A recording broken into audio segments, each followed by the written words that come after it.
Dewa Perang Ye Shikai. Bab 561. Sayang sekali. Beberapa detik kemudian, Jenderal Agung di depannya menghela napas panjang, nadanya penuh penyesalan. Ye Shikai juga merasa enggan.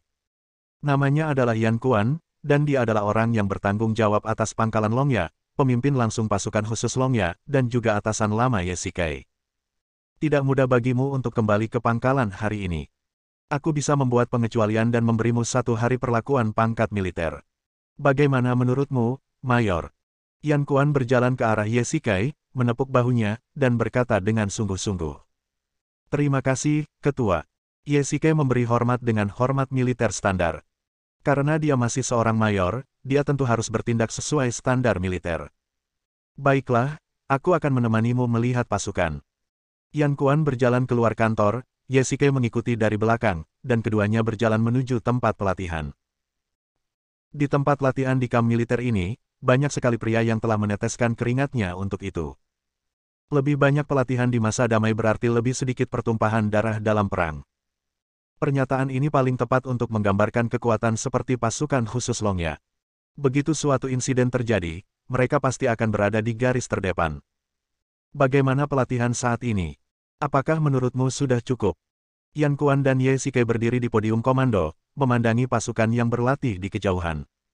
Yah, lumayan. Ye Shikai mengangguk. Berlari dengan beban, menembak, dan bertarung merupakan keterampilan paling dasar bagi setiap prajurit. Kekuatan pasukan khusus Longya adalah mereka telah melatih keterampilan yang tampaknya biasa ini hingga sempurna dan dapat menerapkannya dalam pertempuran sesungguhnya. Tentu saja, selain itu, anggota pasukan khusus juga harus menguasai banyak keterampilan profesional untuk memenuhi kebutuhan peperangan modern. Tentara membutuhkan darah segar. Sejak Anda pergi, pasukan khusus telah merekrut anggota baru setiap tahun. Para elit dari berbagai wilayah militer itu tidak mudah dijinakkan. Yan Kuan berkata dengan ringan. Kamp itu permanen, tapi prajuritnya hanya sementara. Ye Shikai tersenyum lega. Saudara-saudara yang bersama Anda sekarang sudah menjadi veteran, dan sebagian besar dari mereka adalah perwira bintara. Itulah yang pantas mereka dapatkan. Ye Shikai berbicara secara objektif. Adapun pasukan khusus Longya, para veteran di dalamnya jelas merupakan tulang punggung perang. Mereka sangat kuat dan kini mereka memiliki kualifikasi, sehingga promosi menjadi perwira bintara merupakan suatu kesimpulan yang sudah pasti. Ayo turun dan lihat. Yan Kuan berjalan turun dari platform komando, dan Ye Shikai mengikutinya. Halo, Kepala. Ketika Ouyang Feng melihat Yan Kuan datang, dia langsung berdiri tegap dan memberi hormat. Kemudian dia melihat Ye Shikai di belakang Yan Kuan dan tersenyum padanya. Para anggota tim pasukan khusus juga meletakkan pelatihan mereka dan berhenti untuk menunggu ceramah Yan Kuan. Kawan, apakah kalian mengenalnya? Yan Kuan melambaikan tangannya, memberi isyarat kepada semua orang untuk duduk, lalu menunjuk Ye Shikai di belakangnya dan bertanya kepada semua orang. Tahu. Tanggapan semua orang yang bulat membuat Ye Shikai sedikit bingung. Ada banyak wajah yang tidak dikenal di sini, mereka semua pasti pendatang baru, bagaimana mereka bisa mengenalnya? Kalau dipikir-pikir lagi, mungkin saudara-saudara tua itulah yang menceritakan perbuatannya di antara para pendatang baru. Ceritakan padaku tentang hal itu. Yan Kuan dengan santai menunjuk ke arah seorang anggota tim, yang langsung berdiri dan berkata dengan tegas, Ye Shikai, mantan kapten tim operasi khusus Longya, Mayor, memecahkan 7 rekor militer. Baiklah, sudah cukup. Sebelum anggota tim itu selesai berbicara, Yan Kuan melambaikan tangannya dan memberi isyarat kepadanya untuk duduk. Kau benar. Sepertinya kau mengenalnya dengan baik. Apakah kalian pernah menjadi rekan satu tim sebelumnya? Yan Kuan berkata kepada prajurit itu sambil tersenyum. Tidak, aku mendengarnya dari pemimpin tim. Prajurit itu berkata dengan sedikit malu. Pada saat yang sama, Ye Shikai juga dengan tajam menemukan bahwa seorang pria tersenyum padanya di antrian. Dia dulunya adalah rekan setim Ye Shikai yang dijuluki Monyet, dan sekarang dia adalah sersan kelas 2. Agaknya, dialah pemimpin tim yang disebutkan oleh prajurit itu. Haha, tidak masalah. Hari ini kamu bisa melihat sendiri kemampuan Mayor Ye. Yan Kuan berkata sambil tersenyum. Wajah Ye Shikai berubah setelah mendengar ini. Apakah dia harus memamerkan keahliannya juga? Mantan kapten itu akan menunjukkan kartunya. Kalau begitu, kita perlu mengamatinya lebih dekat. Semua orang membicarakannya, tetapi mereka semua tampak sangat bersemangat, dan jelas menantikan penampilan Ye Shikai. Memang, Ye Shikai pernah menjadi legenda di pasukan khusus, dan mitos ini masih beredar hingga saat ini, namun banyak juga orang yang sengaja memfitnahnya, terutama menggunakan operasi terakhir sebagai alasan, membesar-besarkannya, membuat keributan besar, dan menyalahkannya atas kegagalan operasi. Namun ada satu hal yang tidak dapat disangkal, yaitu kemampuan pribadi Ye Shikai yang kuat dan kemampuan kepemimpinannya yang luar biasa. Tidak seorang pun dapat membantah ini. Oleh karena itu, bahkan jika Ouyang Feng melatih tim dengan sepenuh hati, kekuatannya hampir tidak dapat mencapai tim pasukan khusus pada masa Ye Shikai. Bagaimana, Mayor Ye, tunjukkan keahlianmu pada generasi muda. Yan Kuan berbalik dan berkata pada Ye Shikai. Faktanya, keterampilan Ye Shikai bahkan lebih baik dari sebelumnya. Sejak dia meninggalkan tentara, dia bergabung dengan tentara bayaran dan kemudian mulai meniti jalan kultivasi, yang juga mencegah kungfu-nya terbuang sia-sia. Keterampilan datang dari ketekunan dan kegagalan datang dari kemalasan. Tentu saja, Ye Shikai tidak menolak, tetapi dia tiba-tiba teringat bahwa Ouyang Feng tampaknya juga seorang kultivator. Jadi dengan alasan yang sama, apakah anggota pasukan khusus Longya juga menjadi kultivator? Sebagai pasukan paling elit Tiongkok, mereka harus melaksanakan tugas yang paling sulit dan berbahaya. Jika para anggotanya adalah kultivator, itu pasti akan sangat membantu misi. Terlepas dari apapun, kekuatan dan kecepatan para kultivator akan jauh melampaui orang normal. Tetapi jika mereka bukan praktisi, bukankah buruk bagi Ye Shikai untuk secara langsung memperlihatkan kekuatan batinnya? Dari sudut pandang tertentu, praktisi adalah target utama di Tiongkok, dan dia sekarang bukan anggota sistem. Jika dia terbongkar, apakah dia akan menjadi sasaran? Tunggu sebentar. Ye Shikai tiba-tiba berkata, sebelum aku bertindak, aku ingin melihat apa yang terjadi pada unit tempatku dulu berada. Ye Shikai berpikir, akan lebih baik untuk menguji kekuatan para anggota terlebih dahulu, sehingga dia akan tahu apakah mereka adalah kultivator atau bukan. Ada panggung di sini. Saya sedang mencari dua anggota untuk bergulat tangan. Bagaimana? Apakah ada yang mau menjadi sukarelawan? Kata Ye Shikai sambil menunjuk ke sebuah panggung batu di sebelahnya. Saya. Serentak puluhan tangan terangkat, dan semua anggota mengangkat tangannya. Ye Shikai adalah seorang kultivator, dan dia dapat menilai apakah orang lain adalah kultivator melalui pengamatan. Baiklah, tapi aku minta kalian berdua untuk memberikan yang terbaik dan tidak menahan diri, mengerti? Ye Shikai melanjutkan. Jernih. Bab 562.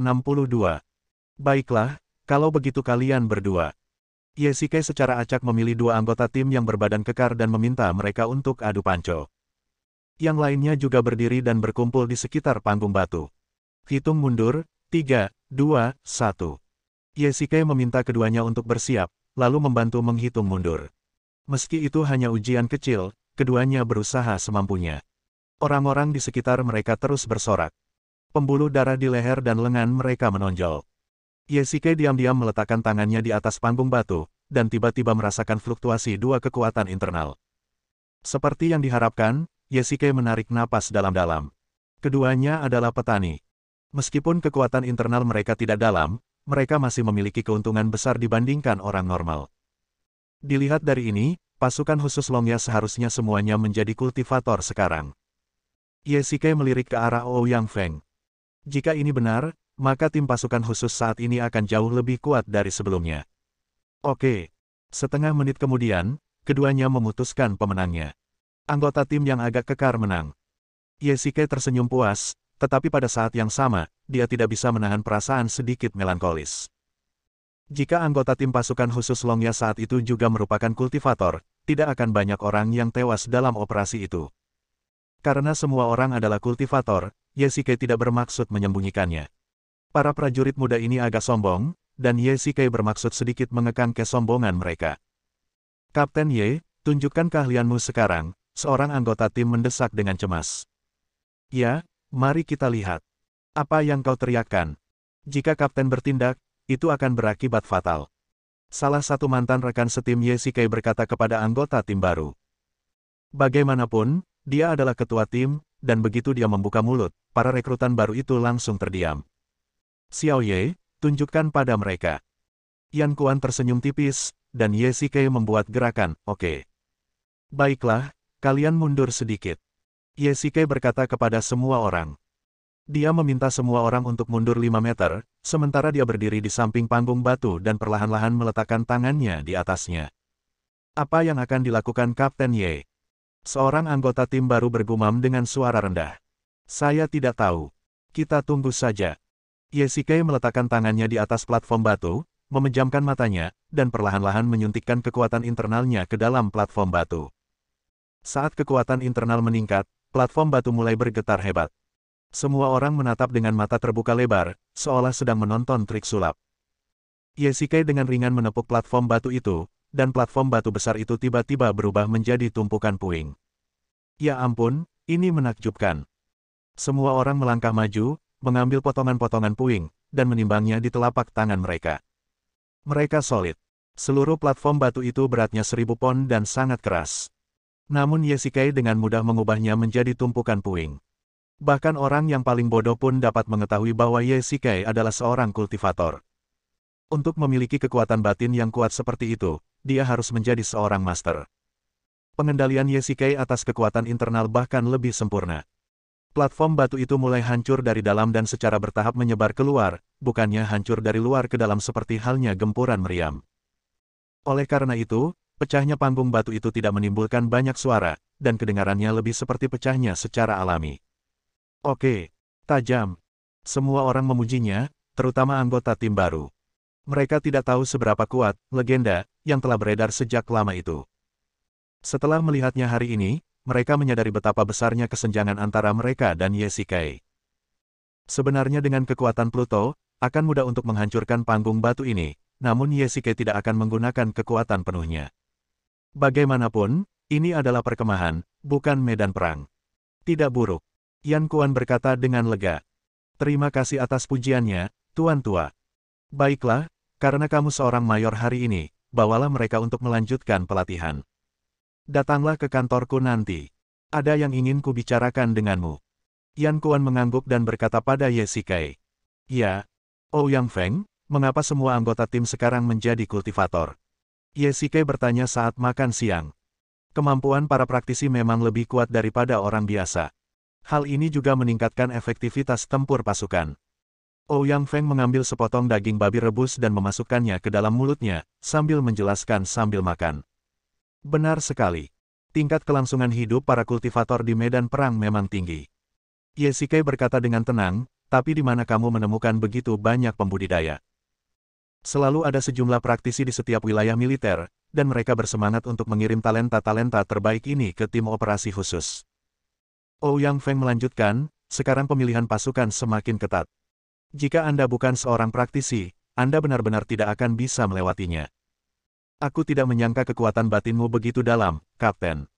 Ouyang Feng tiba-tiba berkata, apakah kamu punya buku petunjuk rahasia? Bakat yang bagus. Ye Shikai menggoda. Cek. Ouyang Feng tertawa dan terus makan. Kapten, apa yang ingin Jenderal Yan bicarakan denganmu? Saya tidak tahu. Saya akan mencari tahu saat saya ke sana sore nanti. Kapten, saya mendengar sesuatu baru-baru ini. Ouyang Feng tiba-tiba datang dan berkata dengan misterius, saya mendengar bahwa tim sedang mencari seorang instruktur, dan para atasan telah mengalami sakit kepala karena pemilihan tersebut baru-baru ini. Setelah Ouyang Feng selesai berbicara, dia menatap Ye Shikai dengan tatapan rahasia. Apa maksudmu? Saya pikir atasan kita menginginkan Anda, sang kapten, untuk menjadi instruktur. Ouyang Feng berkata dengan lembut. Apa? Ini tidak mungkin. Aku sudah pensiun selama bertahun-tahun. Jantung Ye Shikai berdebar kencang. Walaupun dia baru saja memikirkan kemungkinan ini, dia masih tidak dapat mempercayainya. Itu mungkin saja. Pikirkanlah. Siapa di pasukan yang lebih mengenal pasukan khusus gigi naga daripada kamu? Siapa yang lebih kuat daripada kamu?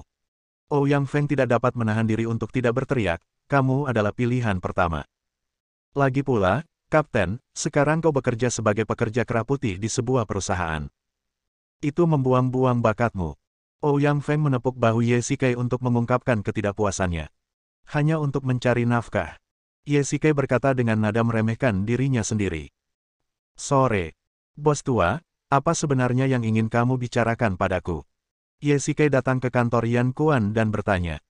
Lihatlah dokumen ini terlebih dahulu. Yan Kuan tersenyum tipis dan melemparkan sebuah dokumen. Apa? Kamu ingin aku kembali ke sekolah? Ye Shikai membolak-balik beberapa halaman dan benar saja, mereka benar-benar sedang merekrut instruktur, dan informasi Ye Shikai ada di antaranya. Haha, aku di sini untuk meminta pendapatmu. Tuan tua, saya kesulitan dalam mengambil keputusan. Aku tahu kamu sudah menikah sekarang, tapi aku yakin kamu masih tergoda. Kesempatan ini langka, dan setelah berpikir panjang, aku masih memikirkanmu. Yan Kuan menyerahkan dokumen lainnya. Jika Anda setuju, Anda dapat mempertahankan pangkat asli Anda setelah mendaftar ulang. Yan Kuan mengeluarkan seragam militer dari lemari dan meletakkannya di atas meja. Ye Shikai mengenalinya sekilas. Inilah yang ditinggalkannya saat ia pensiun. Dia tidak menyangka bahwa komandan tua itu telah menyimpannya untuknya. Yan Kuan kemudian mengeluarkan sepasang tanda pangkat utama dari sakunya dan menempelkannya kembali di keras seragam militer. Bab 563. Dua lencana kerah pangkat militer itu tampak seperti kehormatan besar bagi Ye Shikai, dan dia tidak tega membuangnya, karena itu merupakan pengakuan atas kemampuannya. Jika sebelum menikah, Ye Shikai pasti akan mengenakan pakaian itu tanpa ragu, tetapi sekarang situasinya berbeda. Dia adalah Raja Neraka, pemimpin istana dunia bawah, dan dia juga suami Su Qingyu. Dia harus berpikir dua kali tentang setiap keputusan dan tidak bisa menyetujuinya secara impulsif. Xiao Ye, kamu adalah bawahanku yang paling terpercaya, dan aku pikir kamu bersedia dalam hatimu. Yan Kuan menyerahkan seragam militer yang rapi kepada Ye Shikai. Melihat dia sedikit ragu, Yan Kuan bisa mengerti. Bagaimanapun, ini bukan masalah sepele. Saya telah menyimpan seragam ini untukmu selama bertahun-tahun. Apapun keputusanmu, tolong simpanlah. Yan Kuan berkata dengan sungguh-sungguh, lalu menepuk bahu Ye Shikai dan berkata, pikirkan baik-baik. Komandan tua, tolong beri saya waktu untuk memikirkannya. Ye Shikai menghela nafas dan berkata ringan, merasakan seragam militer di tangannya semakin lama semakin berat. Ye Shikai berjalan di tempat latihan dengan seragam militer. Pangkalan besar dibangun untuk menempa pisau tajam ini. Ye Shikai tampaknya sedang memikirkannya. Sudah waktunya untuk memikirkannya, tetapi hal pertama yang mengganggunya adalah identitas Pluto. Menurut Luo Shiki, Biro Keamanan Nasional kemungkinan besar mengetahui identitasnya, jadi tidak ada alasan bagi Yan Kuan untuk tidak mengetahuinya. Dalam kasus ini, mengapa dia mengundangnya untuk menjadi instruktur? Bahkan jika Yan Kuan percaya pada kesetiaan Ye Shikai, bagaimana dengan Biro Keamanan Nasional? Mereka menginginkan keamanan mutlak dan tidak akan membiarkan adanya risiko apapun. Tapi satu hal yang benar, Ye Shikai adalah orang yang paling dihargai Yan Kuan. Kalau saja tidak terjadi kecelakaan saat itu, perkembangan Ye Shikai di ketentaraan pasti akan berjalan lancar. Jadi undangan Yan Kuan kepadanya untuk kembali berlatih, kali ini pasti karena dia menemui sesuatu. Kapten, bagaimana menurutmu? Benarkah Jenderal Yan ingin kau menjadi instrukturnya? Pada saat ini, Ouyang Feng berjalan mendekat dari kejauhan. Ya, benar. Bagaimana dengan keputusanmu, Kapten? Ouyang Feng melihat ekspresi ragu-ragu Ye Shikai dan menyadari bahwa dia belum mengambil keputusan, jadi dia bertanya ragu-ragu, atau mungkin kakak iparmu tidak setuju. Aku belum bertanya. Ayo pulang dan bicarakan ini dulu. Ye Shikai menggelengkan kepalanya dan berkata ringan. Baiklah kalau begitu, markasnya jauh dari kota, jadi aku akan mengantarmu pulang dulu. Ouyang Feng mengangguk dan berkata. Setelah kembali ke rumah, Ye Shikai perlahan mengenakan seragam militer dan merapikan penampilannya di depan cermin. Seragam militer menonjolkan temperamen, ketekunan, dan kekuatannya yang unik. Namun, seragam militer ini bukanlah seragam militer biasa, melainkan seragam tempur tentara. Jadi ketika Ye Shikai melihat ke cermin, dia teringat pada tindakannya sebelumnya. Ye Shikai memiliki pangkat militer yang tinggi. Saat ia dipromosikan menjadi mayor, usianya baru 21 tahun. Ini adalah keajaiban bagi orang biasa, tetapi sebagai kapten pasukan khusus Longya, pangkat ini sangat cocok. Meskipun dia tidak mengenakan seragam ini selama 4 tahun, Ye Shikai merasakan perasaan yang familiar begitu dia memakainya. Pada saat ini, pintu ruangan dibuka. Ye Shikai berbalik dan melihat bahwa orang yang datang adalah Su Qingyu. Namun, dia jelas-jelas takut dengan pakaian Ye Shikai. Dia berdiri di sana dalam keadaan linglung dan tidak dapat mengenalinya pada pandangan pertama. Ye Shikai tampak sangat agung dalam seragam militernya, dan Su Qingyu juga tersenyum penuh pengertian. Sejak zaman dahulu kala, wanita cantik selalu berpasangan dengan pahlawan, pahlawan mencintai wanita cantik, dan wanita cantik pun jatuh cinta pada pahlawan. Asalmu dari mana? Su Qingyu melangkah maju dan menatapnya dengan saksama. Saya meninggalkannya di pangkalan saat saya pensiun. Saya kembali hari ini dan atasan saya yang lama menyimpannya untuk saya. Ye Shikai tersenyum tipis, meluruskan kerah bajunya dan menatap dirinya di cermin. Tidak buruk, dia cukup tampan. Su Qing tertawa pelan. Suamimu, aku selalu tampan. Ye Shikai menggaruk hidung Su Qingyu, dan Su Qingyu yang tersenyum, tiba-tiba mengubah ekspresinya. Apa yang dikatakan mantan bosmu kepadamu? Su Qingyu tiba-tiba berkata dengan serius. Tidak apa-apa, hanya mengobrol tentang beberapa hal. Ye Shikai merasakan firasat buruk, dia memalingkan wajahnya dan berkata asal-asalan. Tidak, pasti ada sesuatu yang kau sembunyikan dariku. Su Qingyu memeluk kepala Ye Shikai dengan kedua tangan dan membalikkan tubuhnya. Ada apa lagi? Katakan padaku. Dia memintaku untuk menjadi instruktur di ketentaraan. Ye Shikai tidak punya pilihan selain mengatakan kebenaran. Saya tidak setuju.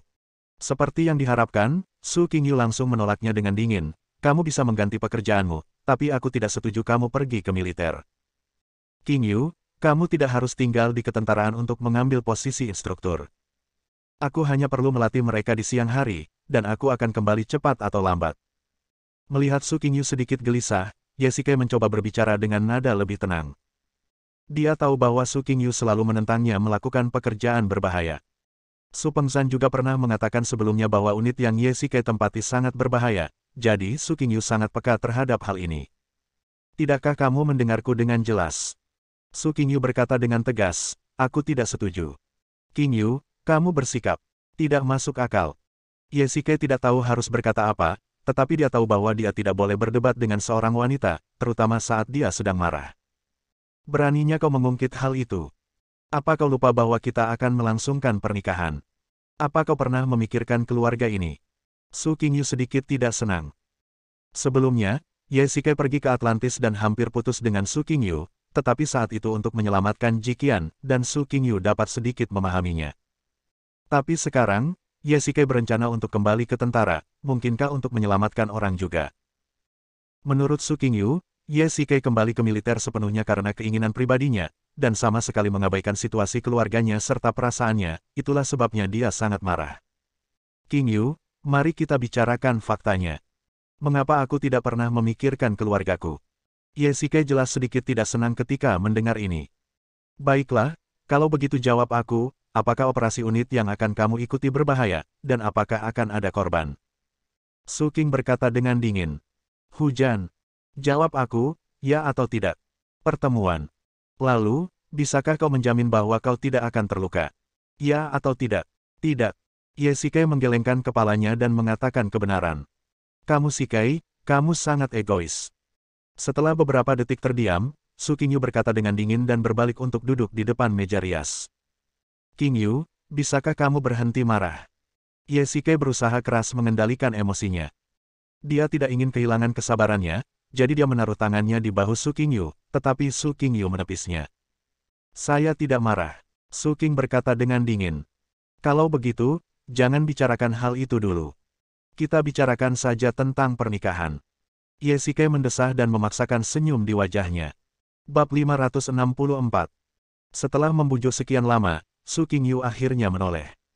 Ye Shikai tahu bahwa dia sudah tenang sekarang, tetapi dia hanya berpura-pura marah agar Ye Shikai benar-benar menyerah pada ide untuk kembali ke tentara. Istriku sayang, tenanglah. Ye Shikai berusaha sekuat tenaga membujuknya, membawakannya air dan memijatnya.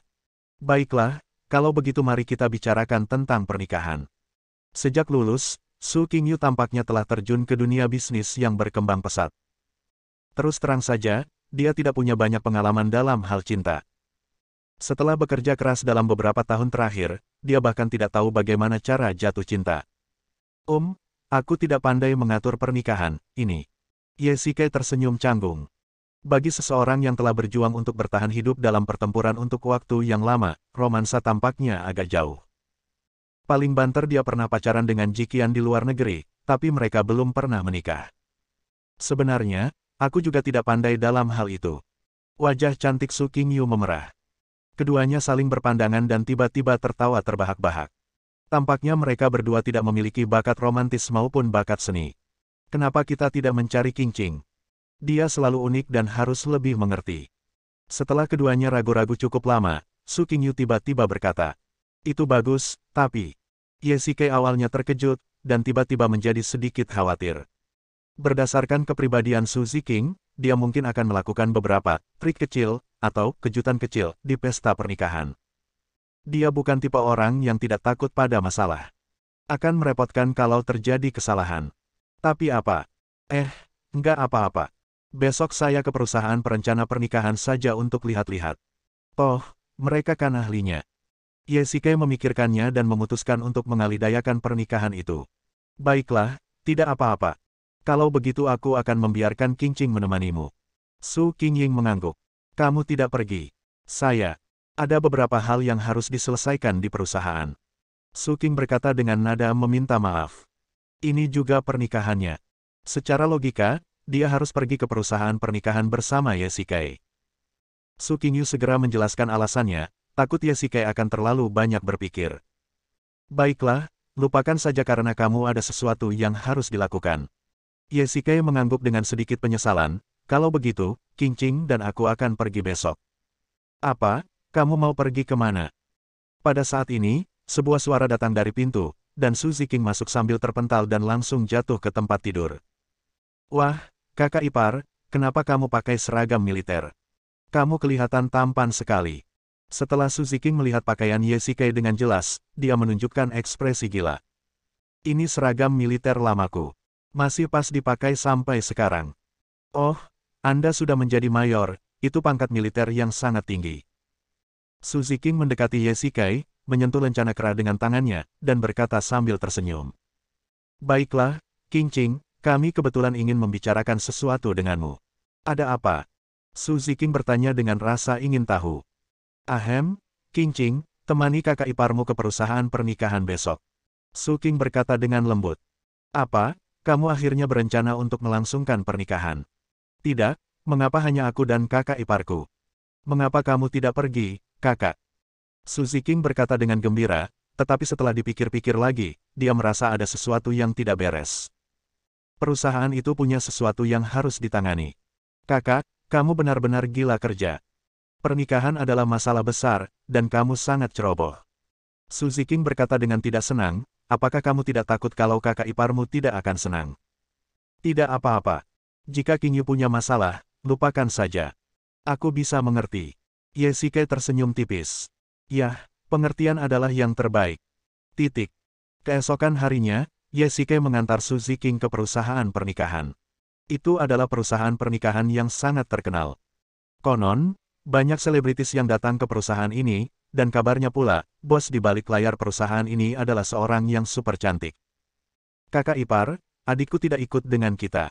Apa kau akan terlalu banyak berpikir? Su Ziqing bertanya dengan gugup sambil duduk di kursi penumpang. Apa yang sedang kamu pikirkan? Kakakmu sangat sibuk, aku bisa mengerti itu. Ye Xikei berkata sambil tersenyum. Apakah dia orang yang picik? Su Ziqing sebenarnya berpikir begitu. Kalau begitu, ayo cepat pergi. Pernikahan mahkota. Ye Xikei menganggap nama itu kedengarannya mulia, tetapi dia tidak tahu tingkatan apa yang dimilikinya. Dalam kesannya, di antara semua wanita yang dikenalnya, yang paling mulia adalah Putri Ana. Ia terlahir sebagai bangsawan, seorang putri kerajaan yang murni, perpaduan sempurna antara kemuliaan dan martabat. Terakhir kali mereka bertemu adalah di Gunung Suci. Dia bertanya-tanya bagaimana keadaannya sekarang. Kakak ipar, apa yang sedang kamu pikirkan? Tiba-tiba, suara Su Ziqing terdengar di telinganya. Ye Xikei tiba-tiba tersadar dan terbatuk 2 kali dengan canggung. Begitu mereka berdua masuk, seorang wanita berpakaian old datang menghampiri mereka. Dia tampak seperti anggota staf di sini. Silakan duduk, kalian berdua. Wanita itu dengan hormat mempersilakan keduanya duduk, dan duduk di seberang meja dari mereka. Apakah kalian berdua akan menikah? Tidak, dia adalah saudara iparku. Ah. Wajah wanita itu berubah dan dia menunjukkan ekspresi terkejut. Ye Xikei berulang kali menjelaskan bahwa tidak mengherankan jika orang lain akan berpikir salah setelah mengatakan hal itu tadi. Namun, datang ke perusahaan pernikahan bersama saudara iparnya juga merupakan kombinasi yang ajaib. Oh, Jadi begitulah adanya. Setelah penjelasan itu, wanita itu menghela napas lega. Saya ingin tahu apakah Anda berencana untuk melangsungkan pernikahan dengan gaya barat atau gaya Cina. Gaya barat, istri saya lebih menyukainya. Lalu, sebelum wanita itu bisa menyelesaikan kata-katanya, telepon di atas meja tiba-tiba berdering. Permisi, saya harus menerima telepon. Teruskan. Yesike menyesap kopi dan melihat berbagai gaya dalam album. Tak heran jika wanita masa kini lebih memperhatikan pernikahan. Gaya-gaya ini memang sangat romantis. Bahkan Yesike menantikannya. Maaf, Tuan, bisakah Anda menunggu sebentar? Wanita itu berdiri dan berkata kepada Yesike dengan ekspresi meminta maaf di wajahnya. Tentu saja tidak masalah. Yesike sedikit bingung. Mengapa staf ini mendapat masalah setelah menjawab telepon? 3 menit kemudian. Tuan, Nona ini sedang ada urusan. Biarkan saya melayani kalian berdua. Sebuah suara yang indah terdengar. Yesike mendongak dan tiba-tiba tertegun. Duduk di hadapannya adalah seorang wanita cantik dengan rambut hitam lurus panjang tergerai seperti tinta dan wajah cantik yang menawan. Staf perusahaan pernikahan pada umumnya tampan, tetapi wanita ini tampaknya terlalu tampan. Mendesis. Tiba-tiba, Yesike merasakan sakit di bawah kakinya dan tersadar. Tumit sepatu hak tinggi Su Ziking menekan bagian belakang kakinya. Dia berbalik dan melihat Su Ziking tengah melotot tajam ke arahnya. Tuan, apa kabar? Wanita itu tersenyum dan membelai rambut panjangnya. Tidak apa-apa, mari kita lanjutkan bicaranya. Yesike menarik kakinya dan berkata dengan canggung. Bab 565. Oh maaf. Pada saat ini, seorang anggota staf secara tidak sengaja terkilir pergelangan kakinya dan menumpahkan kopi di tangannya. Hal yang paling malang adalah kopi itu tumpah ke pakaian Su Ziking. Ah! Su Ziking terkejut oleh pemandangan ini dan tiba-tiba berdiri. Karena khawatir kopi itu akan membakarnya, ia pun segera melepaskan mantelnya. Namun, ia tidak menyangka bahwa pakaian di balik mantelnya pun terkena noda kopi. Maafkan aku, maafkan aku. Anggota staf tersebut meminta maaf berulang kali. Meski Su Ziking tidak sabaran, dia bukannya tidak masuk akal. Karena pihak lain ceroboh, dia tentu tidak akan marah, hanya sedikit tertekan. Dia tidak tahu harus berbuat apa sekarang. Nyonya, saya minta maaf sekali, Xiao Zhang, tolong bawa wanita ini untuk mengganti pakaiannya, lalu kirimkan ke tempat pencucian dan pengeringan. Wanita di seberang Yesike berdiri dan berkata kepada anggota staf. Oke. Nona, silakan ikuti staf kami. Kami akan mengganti semua kerugian. Wanita itu berkata sambil tersenyum. Setelah Su Ziking pergi, dia perlahan duduk. Tuan, sebagai permintaan maaf, bagaimana kalau Anda pindah ke ruang VIP? Wanita itu tersenyum tipis pada Yesike. Itu tidak sopan. Bahasa Indonesia. Tuan Ye, silakan minum teh. Di ruang VIP, wanita itu dengan hormat menuangkan secangkir teh untuk Yesike dan berkata sambil tersenyum tipis, setelah Nona Su selesai, staf kami akan membawanya ke sini. Terima kasih. Yesike menyilangkan kakinya, berwajah seperti seorang master, menyesap tehnya, dan tatapannya tiba-tiba berubah. Kamu meminta seseorang untuk dengan sengaja mengotori pakaian kakak iparku, hanya untuk melihatku. Tuan Ye, saya tidak mengerti apa yang Anda katakan. Wanita itu tersenyum dan menggelengkan kepalanya. Senyumnya memang indah. Jika senyum Su Qingyu adalah sinar matahari pertama yang hangat setelah hari bersalju, maka senyum wanita ini seperti angin musim semi yang bertiup di wajah, membuat orang merasa hangat di sekujur tubuh. Berhentilah berpura-pura. Aku suka berbicara dengan orang yang terus terang. Yesike dengan santai mengambil sebuah apel dari meja dan mulai memakannya. Tuan, tidak sopan berbicara seperti itu. Wanita itu tidak marah setelah diberitahu hal itu, dan tetap mempertahankan wajahnya yang tersenyum tidak berubah, dengan sempurna menafsirkan kebenaran bahwa pelanggan itu adalah Tuhan. Alangkah hebatnya jika dia benar-benar seorang staf pelayanan, namun sayang, dia bukan. Saya tidak pernah mengakui bahwa saya seorang pria sejati. Yesike tersenyum tipis. Zhao Yanran, salah satu dari 4 wanita cantik di Yanjing, aku tidak pernah menyangka bahwa aku akan begitu tidak tahu malu hingga membiarkanmu melayaniku. Saya tidak menyangka Tuan Ye memiliki penglihatan yang bagus. Wanita itu awalnya tertegun, lalu dia tersenyum gembira, menutup mulutnya dengan tangannya, dan terkikik, saya sangat beruntung dikenali oleh Tuan Ye. Yesike melambaikan tangannya. Zhao Yanran adalah bos di balik layar perusahaan pernikahan kerajaan ini. Di Yanjing, dia juga merupakan tokoh legendaris. Kalau bicara logika, sebesar apapun usaha jasa pernikahan, takkan bisa menandingi para taipan bisnis itu. Akan tetapi, tidak ada seorang pun di Yanjing yang berani mengganggu Zhao Yanran, apalagi menggodanya. Bahkan para taipan bisnis pun bersikap sopan padanya. Dikatakan bahwa wanita cantik pandai melakukan sesuatu, tetapi Yesikai tidak menyangka bahwa wajah cantik memiliki kekuatan gaib yang begitu besar. Itu bukan kehormatan besar. Aku hanya warga biasa. Bahkan jika seorang wanita cantik sepertimu melayaniku, aku tidak akan membayar lebih. Yesikai berkata dengan ringan. Tuan Ye, Anda bercanda. Jika Anda yang datang, toko kami tidak akan meminta bayaran. Zhao Yanran tersenyum tipis, mengambil teko, dan mengisi cangkir Yesikai. Anda tidak mengenakan biaya untuk berbisnis, Nona Zhao, apakah Anda bercanda? Yesikai menunjukkan ekspresi terkejut. Istri Yesikai, Nona Su Qingyu, juga sangat cantik. Jika Anda membiarkan perusahaan kami mengatur pernikahannya, itu akan menjadi iklan terbaik.